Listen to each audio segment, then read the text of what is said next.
You know the phrase poverty is expensive and being poor is not cheap? Well, I think the basic theory behind that is something that we can apply to our spending habits when it comes to shopping smart in the world of technology. Now, I'm not going to try to align our first world problems of saving money with the challenges of someone who is living in an impoverished state. I'm absolutely not trying to do that. I'm just trying to make the point that the way we buy technology, especially because of how complicated it is, how a lot of people kind of cheap out and try to get the cheapest thing is dumb and is honestly wasting them and possibly you money in the long run. Let's explain.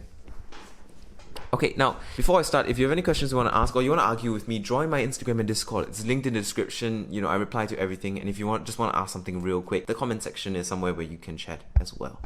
Okay, so let's talk about the whole concept of this. Well, the thing about technology is that at the super cheap end of things, because every single thing that is tech related is frankly quite complicated. It's wires, it's silicon, it's power sources, it's so many different things that it matters, right? At the low end of things, there is an almost exponential, if not a very steep increase in terms of performance with each dollar you spend. Because technology is so complicated, if you were to go really cheap on the most super cheaped out things, you're going to find that the performance you get is not great. It's not phenomenal, especially for the money. And you oftentimes get a lot more performance and not just that long-term reliability when you spend maybe a couple bucks more. Let me give you an example. For example, the Logitech G102. It's a $30 mouse and it's phenomenal. It lasted me 2 years. It's still working today. The only reason I don't use it is because I use the wireless version of it. It's an excellent mouse. It was built well, it's comfortable, and gave me a great experience when I was using it. However, I cheaped out and tried to save another $10, $15 and get a $15 like Red Dragon Peridition mouse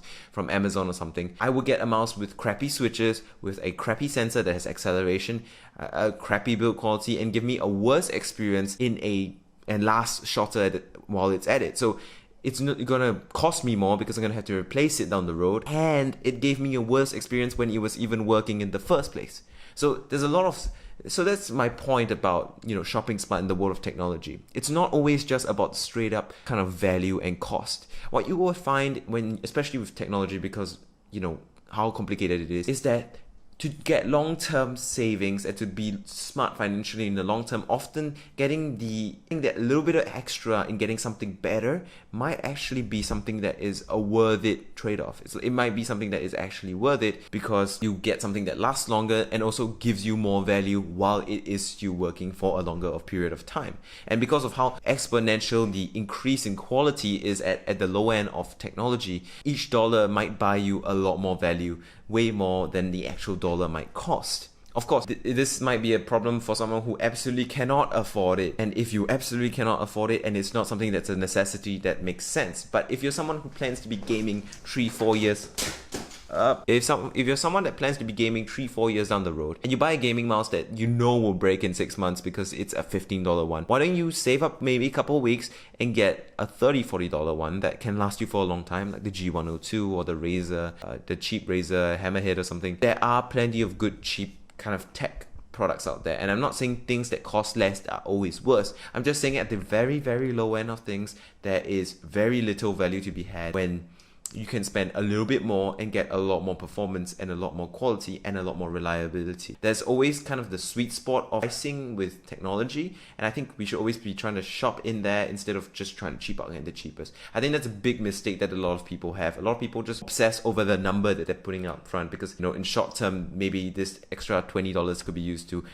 buy another 4 bubble teas. Like, who the hell buys bubble teas? You can buy 4 extra bubble teas with this maybe extra $20 in buying this gaming mouse, but then maybe because you cheaped out on this $20, you end up with a gaming mouse that just breaks in like 8 months instead of 2-3 years if you spent on a better, higher quality product. So I think what's important is that you use reviews to kind of determine and judge what's really the best quality. So not obsess too much over the price, because so long as it fits in your budget, you start out with a reasonable budget. So long as it fits in your budget, you should get it instead of obsessing over which one is the cheapest. Sure, that $10-$20 might do you good in the short term, but because you budgeted it out wisely, hopefully in the first place, the extra money might not be too much of a concern as opposed to the extra cost you might incur when you have to replace that product and when you replace that product.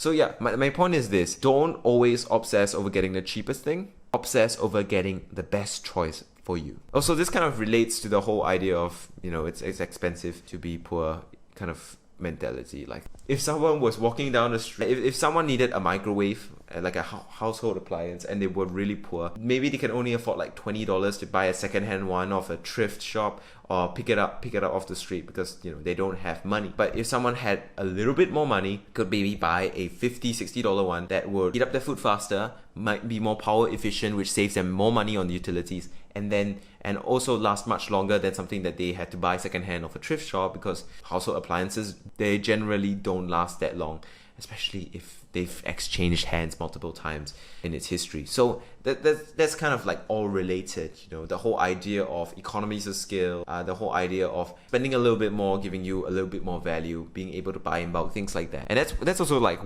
I'm kind of going off tangent here, but that's also why like so many people who are stuck in poverty struggle to get out. It's expensive. It's hard to get value when you don't have purchasing power to begin with. Okay, so I'm gonna end this video off here. I've kind of gotten ranty. I hope you guys enjoyed it. I hope you guys found it interesting. I think it's pretty interesting. I'm just gonna end this video off here. I do daily uploads, so make sure you hit like and subscribe if you liked it or found it enjoyable or helpful. And I'll see you guys tomorrow. So goodbye.